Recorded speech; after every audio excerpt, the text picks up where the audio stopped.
Bonjour à toutes et bonjour à tous. Je suis ravie de vous retrouver pour vous présenter un tarot que j'aime tout particulièrement puisqu'il s'agit d'un tarot qui est basé sur un concept que moi j'utilise beaucoup, notamment avec mon name tarot.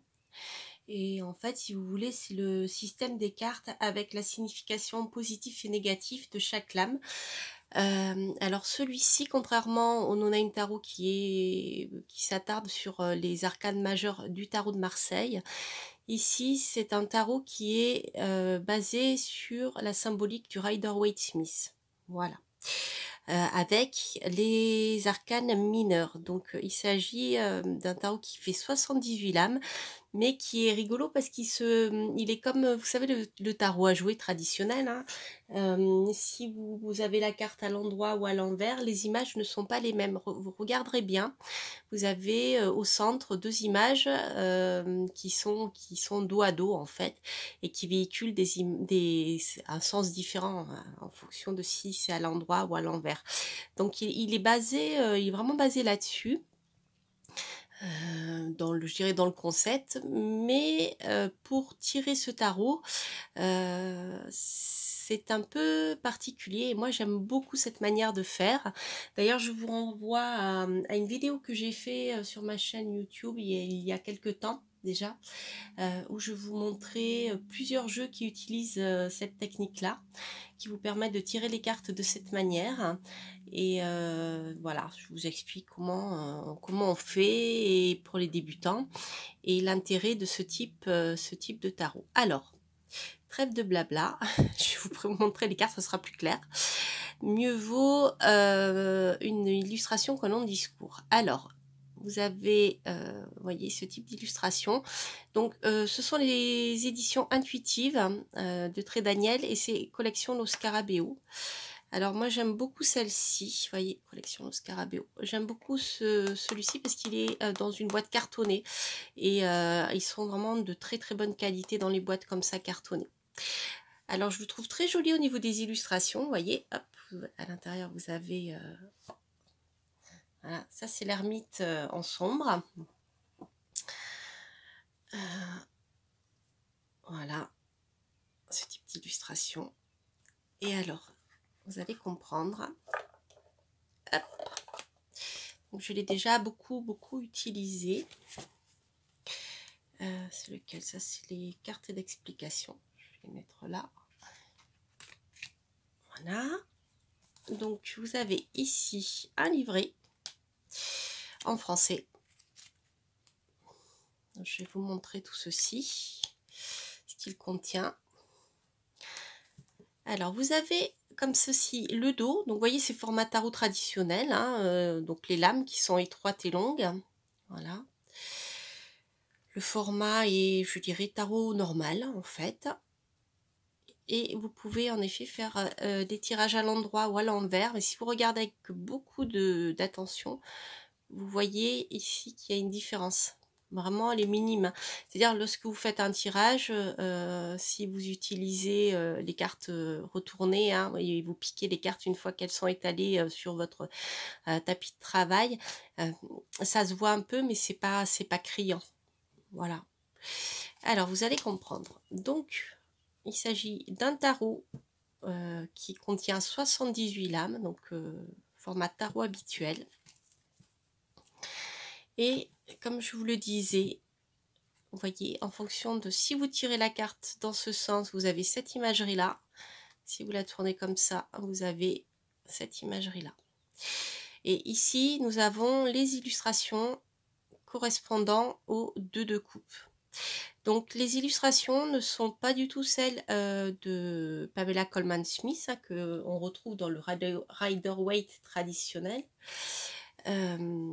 Puisque c'était des gravures, etc. Donc souvent, parfois, elles sont reprises et légèrement détournées, comme un tarot que je vous ai présenté il n'y a pas très longtemps, qui s'appelle Double Major, qui est très bien, qui se base vraiment sur les illustrations du Rider-Waite-Smith. Là, ici, vous avez des illustrations qui sont différentes, qui sont plus libres. mais le concept est le même. Donc là, vous voyez, c'est intéressant parce que déjà au niveau des couleurs, vous avez une teinte verte avec du rouge au niveau sentimental. Avec le vert, c'est la santé en même temps, c'est l'espoir. Et là, vous voyez ici que vous avez des couleurs froides, que les arbres sont morts. Donc déjà, je trouve que c'est très intéressant par rapport à la, comment on appelle ça, à la tonalité, aux couleurs utilisées. Tout de suite, vous voyez si c'est bon, si c'est pas bon. Là, c'est très froid, c'est mort. Là, au contraire, c'est chaleureux, il y a de la lumière. Donc, vous voyez, on a déjà quelque chose qui saute à l'œil. Et donc, le 2 de coupe, on voit ici qu'il y a une rencontre, un accord, deux êtres qui se rencontrent et qui partagent leurs sentiments. Et en contre, on voit ici que ça ne fonctionne pas. Que ça fonctionne pas du tout. Hein. On a plutôt voilà, une relation qui est stérile ici. Hein. Chacun regarde plus ou moins de son côté, enfin surtout elle. Elle tourne la coupe ailleurs. Ça fait un peu Phèdre hein, comme illustration. Il y a forcément une troisième personne ici. Hein. Et donc le monsieur regarde cette dame qui elle regarde quelqu'un d'autre et lui offre sa coupe. Donc vous voyez, c'est très très parlant, je trouve. Donc c'est intéressant parce que dans la même carte, vous avez, en fonction de si vous la tirez dans ce sens-là ou dans ce sens-là, eh bien vous n'aurez absolument pas le même sens. Donc on a la carte, je dirais le 2 de coupe en négatif ici, et le 2 de coupe en positif. Ça vous évite de déterminer dans votre tirage un axe pour, un axe contre, par exemple. Et avec ce genre de jeu, vous pouvez faire des tirages en ligne. Voilà, donc je vous invite à regarder certaines de mes guidances, j'en parle. Je crois que je vous en ai montré un, que j'avais fait un tirage à 9 cartes lorsque je vous explique comment travailler justement avec ce type de tarot qui donne une version positive et une version négative. Hein. Voilà, ça évite de travailler avec les cartes à l'envers parce que vous avez toujours une image à l'endroit. Donc c'est l'image à l'endroit qu'il vous faut regarder, hein, je précise. Voilà. Donc je vais vous montrer quelques cartes. Donc j'aime bien aussi que sur les côtés vous ayez les noms parce que ça, ils prennent moins de place sur l'image en fait. Donc je trouve ça intéressant. Donc voilà. Bien sûr, elles sont mélangées puisque j'ai déjà travaillé avec. Donc ici, vous avez la lune. Le côté lumineux de la lune ici.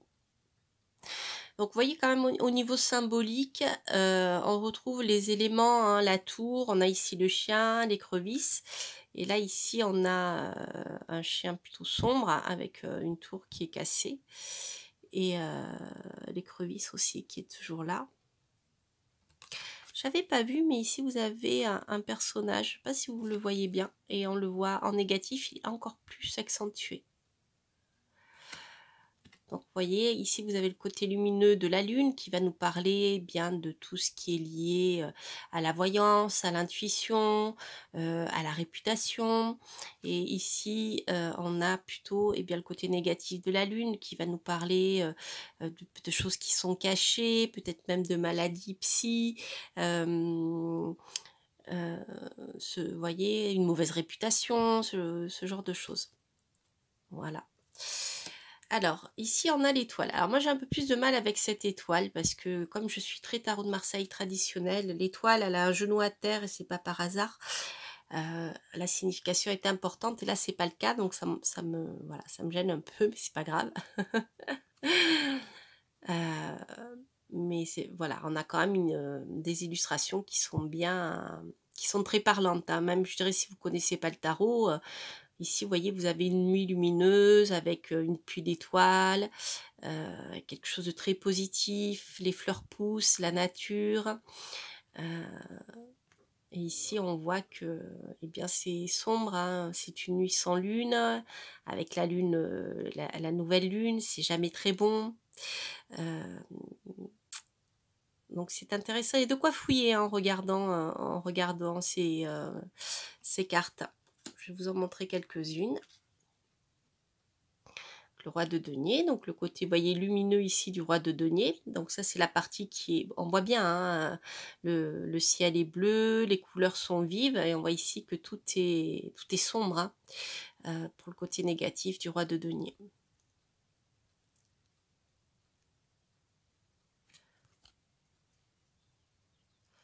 Il y a le côté générosité ici, et là, le côté un peu plus moins sympathique que du roi de denier, je dirais. Ça me fait penser aux banques en ce moment qui veulent pas prêter, je sais pas pourquoi. Ah non, prête pas, hein. C'est rigolo. Enfin, c'est rigolo, non, mais c'est très drôle. Ah, ils m'amusent beaucoup, les banquiers en ce moment. Quand vous aurez de l'argent, vous viendrez nous voir, comme ça on pourra vous prêter. D'accord. Ok.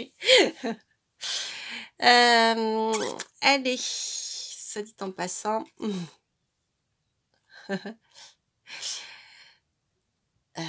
Ah là là, le hiérophante. Donc là, c'est la partie positive et là, la partie négative. Vous voyez, elles sont très très belles ces cartes, vraiment très très belles. Donc là, on a les arcanes mineures, 7 de bâton et 7 bâtons. Alors moi j'adore, je trouve que ce jeu est très bien fait parce que le fait qu'il y ait ces deux parties d'image qui sont vraiment, vous voyez, regardez si on a le mât, c'est pareil, le côté lumineux du mât est là, et là c'est le côté sombre. Voilà. Je trouve que c'est très très bien fait. Ah oui, j'ai oublié de vous dire parce que l'illustrateur est vraiment... J'aime beaucoup beaucoup beaucoup son travail. Alors, c'est Michel Dalloisio, si je le prononce comme il faut, et Pierluca Zizzi. Et je ne sais plus qui est l'illustrateur et le créateur. Ça doit être marqué quelque part par là. Le concept, c'est Pierluca. Les illustrations, c'est Michel Dalloisio. Voilà, je l'ai prononcé à la française, mais je ne sais pas si c'est bien. Ensuite, l'empereur. Donc là, c'est pareil, on a le côté positif de l'empereur. Et là, le côté négatif de l'empereur.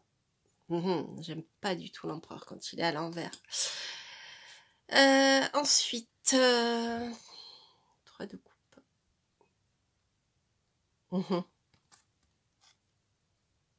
Voilà, je vais vous en montrer quelques-unes, puis après, je vous présenterai le livre, hein, ce que vous pouvez trouver dedans. Je ne l'ai pas regardé encore, moi j'ai surtout travaillé avec le tarot. Les livres, c'est très rare que voilà, que je les regarde en détail, enfin je les utilise en détail. Donc ça c'est la reine de 2 bâtons.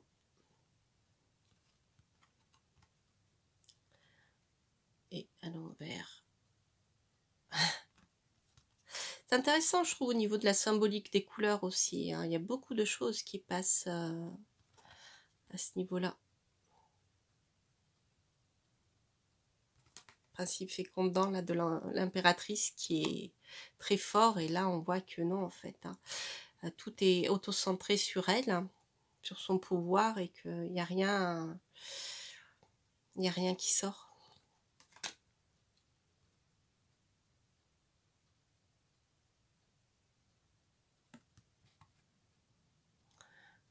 Cette d'épée. Intéressante, je trouve, cette symbolique. Hop. C'est l'as d'épée à l'envers et l'as d'épée à l'endroit. Je trouve que le travail sur la symbolique et tout a été vraiment vraiment bien illustré. Moi, il me parle, j'aime beaucoup ce tarot.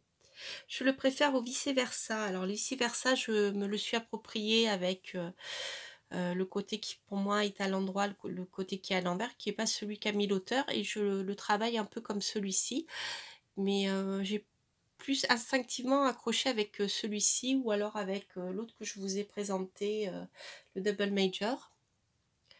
Mais peut-être parce que ça viendra plus tard, mais il y a des tarots qui sont un peu plus intuitifs que d'autres. Certains qui nous parlent tout de suite, d'autres ça met un peu plus de temps. La reine de coupe.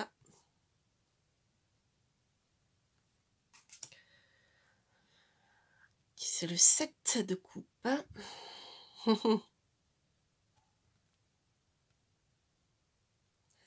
intéressant. Tempérance.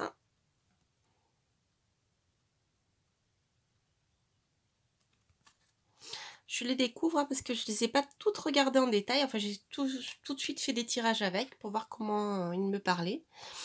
Et en fait, je découvre toutes les images avec vous. 3 de bâton. Donc, vous voyez, au niveau des illustrations, comment dire, la manière de faire passer des messages est différente du Rider-Waite-Smith. Hein. On a quelque chose de plus contemporain, mais qui est parlant aussi. Hein. Le 8 d'épée.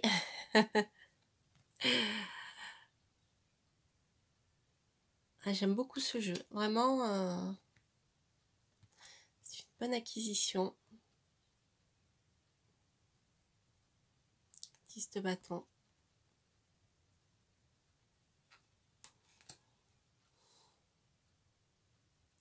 Le 5 de coupe.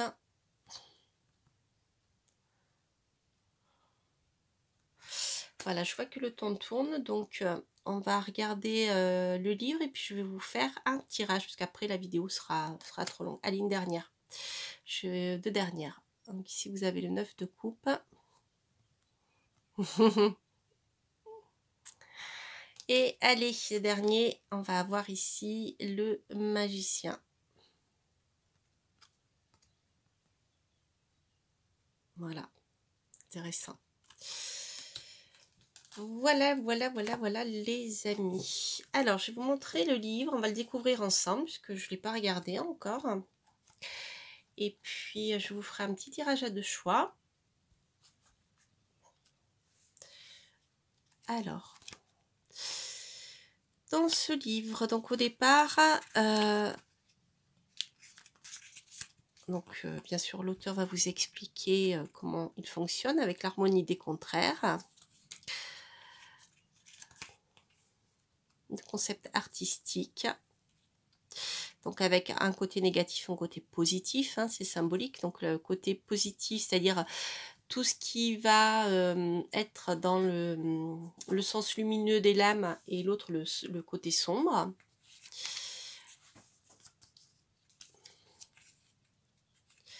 Vous voyez, il y a ces notions qui ressortent, interpréter l'ombre et la lumière. Je trouve très très bien fait. Vraiment très très bien fait. Alors, donc vous avez ici une proposition d'un tirage à 6 cartes avec le passé, le problème, les ressources, le futur, la croissance intérieure, la croissance extérieure. Un exemple de tirage.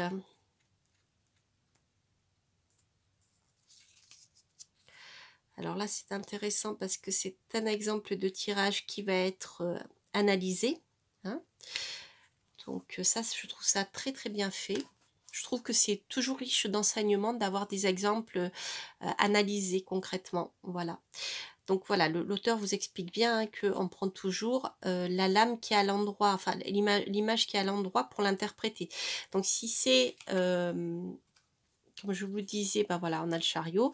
Si vous avez la partie lumineuse du chariot qui est comme ça, donc ça sera tout ce qui est lié à la réussite, à la victoire d'une entreprise, de ce que vous voulez, d'un projet, donc au niveau du chariot. Si c'est à l'envers, on voit que ça sera plutôt l'échec, que la personne n'arrivera pas, aura beaucoup de mal à maîtriser tous les événements pour pouvoir arriver et réussir. Ça peut parler aussi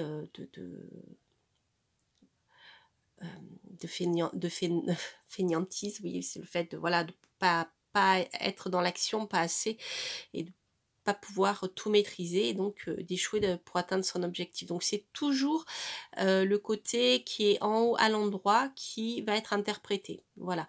Donc si vous avez une question par rapport à une entreprise et que vous avez le chariot qui ressort en sombre comme ceci, eh bien ça sera plutôt un échec, ça ne fonctionnera pas.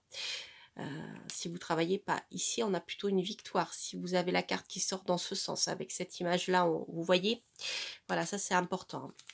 Je précise parce que c'est peut-être pas aussi évident pour moi, mais ça n'est peut-être pas évident pour tout le monde en fait. Ensuite, voilà, ça c'est bien. Il n'y a qu'un seul tirage qui est proposé. Après, vous pouvez créer les vôtres. Donc, je vous invite vraiment, si vous êtes en panne d'idées de tirage, à aller voir sur ma chaîne. J'utilise souvent des tirages différents avec le tarot. Et avec le mien, je suis avec le No Name Tarot qui utilise la partie sombre et la partie lumineuse des cartes.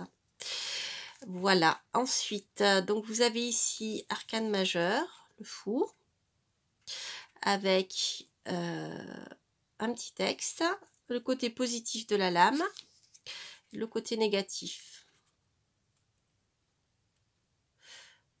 Voilà. Ensuite, donc jusqu'aux arcanes mineurs. Et puis après, en bas, ce sont des notes personnelles. Voilà.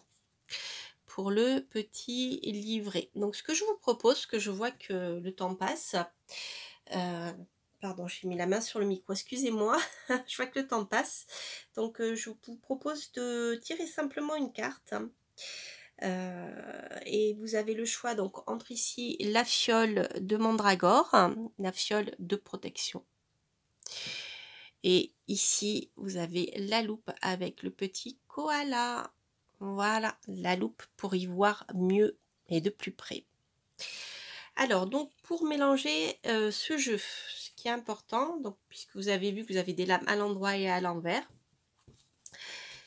pour bien mélanger, il vous faut les retourner. Donc, voilà, vous retournez vos paquets à l'endroit, à l'envers, à l'endroit, à l'envers, à l'endroit, à l'envers. Un peu comme quand vous mélangez le tarot, mais que vous utilisez, vous voyez, des lames avec la tête en bas. Et bien, là, c'est pareil. Alors, on va les mélanger. Hop.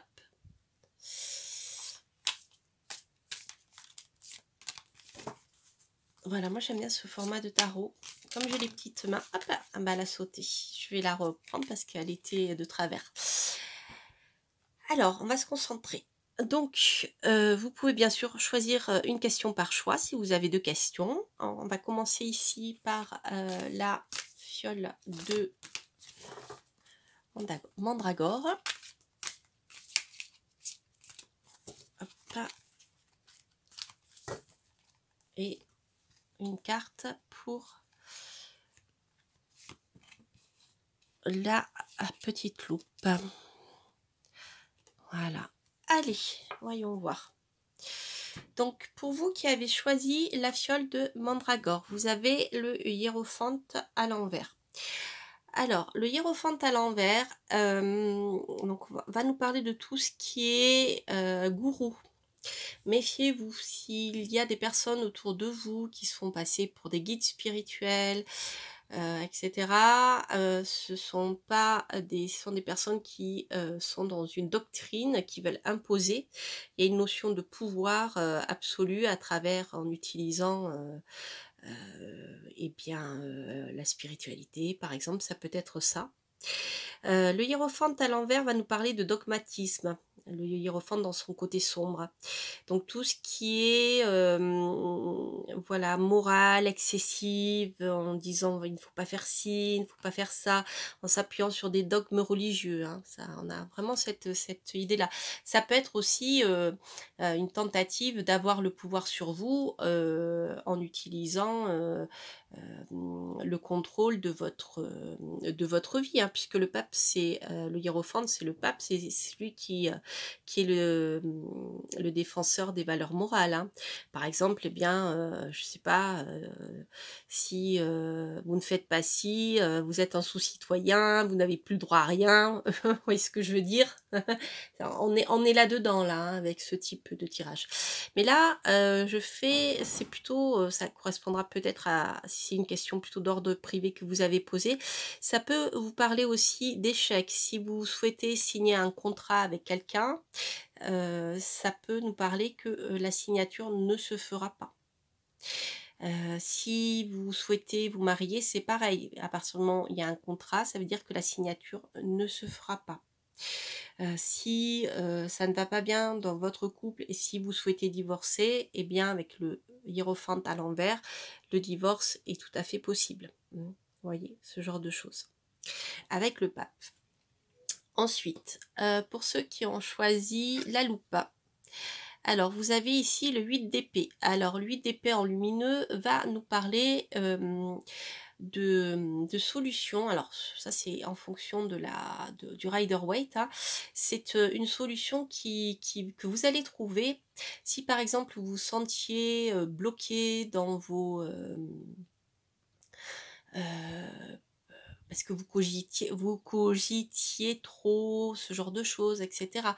Eh bien, sachez que ici, vous allez trouver la solution et vous n'allez plus rester enfermé dans ce qui vous bloquait. Parce qu'ici on est plus dans l'ordre du mental, donc il y a des choses, s'il y a des choses qui n'avançaient pas sur le plan de votre réflexion, de votre stratégie, vous voyez, de l'ordre du mental, mais qui était peut-être, comment dire, quelque chose qui vous enfermait vous, mais que vous enfermez vous simplement dans vos idées, hein. C'est-à-dire que, par exemple, je sais pas, vous vouliez lancer un projet, vouliez vous mettre à votre compte et dans votre tête, votre mental, vous disiez ben non parce que si je fais ci, il va se passer ça, etc. Donc vous n'avanciez pas parce que vous étiez bloqué sur quelque chose mais qui était de l'ordre du mental. Là, on voit ici que les choses sont libérées, hein, puisqu'on a, vous voyez, cette carte ici qui est lumineuse. Donc vous voyez, il est très... Ce jeu est vraiment très très parlant, moi je le trouve vraiment parlant. Vous voyez, quand on a les deux cartes ici côte à côte, on voit bien quel est le côté sombre et le côté lumineux. Voilà, c'est rigolo parce qu'on a travaillé ensemble, je connaissais pas ce jeu, hein, je pense qu'il avait dû sortir avant en italien. Et j'ai travaillé exactement de la même manière en créant mon Onaim Tarot. C'est marrant parce que voilà, je trouve ça super. Comme quoi les artistes, à un moment, ils se rencontrent. Chacun travaille dans ses recherches personnelles, des choses qui sont importantes, qui parlent, et hop, ils se retrouvent. Et en fait, ils ont travaillé sur le même projet sans le savoir. Et je trouve ça génial. Et ça, vous verrez, ça arrive souvent dans la vie, hein, vous avez dû le remarquer.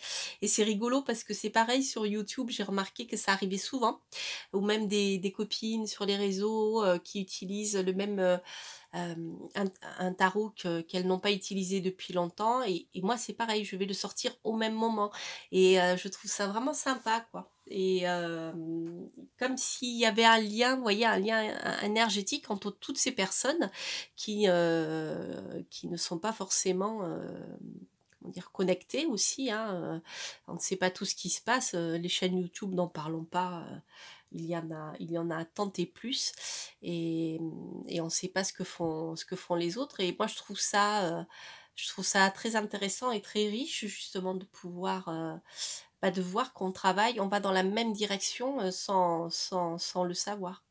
Voilà, ça c'est vraiment rigolo, quoi. Enfin voilà, donc j'adore ce tarot. Et donc à propos de mon non-name tarot, il ne m'en reste plus qu'un. Après, c'est fini. Je ne sais pas si j'en ferai une deuxième édition. Ça dépendra si vous êtes intéressé, s'il y a de la demande. Et là, pour le moment, il va être épuisé. Voilà, donc si vous êtes intéressé, il n'en reste plus qu'un au moment où je fais cette vidéo. Voilà les amis, je vous souhaite de bonnes vacances. J'espère que cette review vous aura plu. Et cette guidance, donc il s'agissait du tarot des oppositions aux éditions intuitives, collection Lo Scarabeo.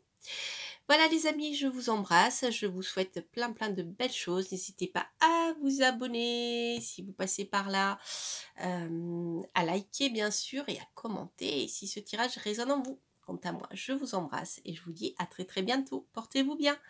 Bye bye.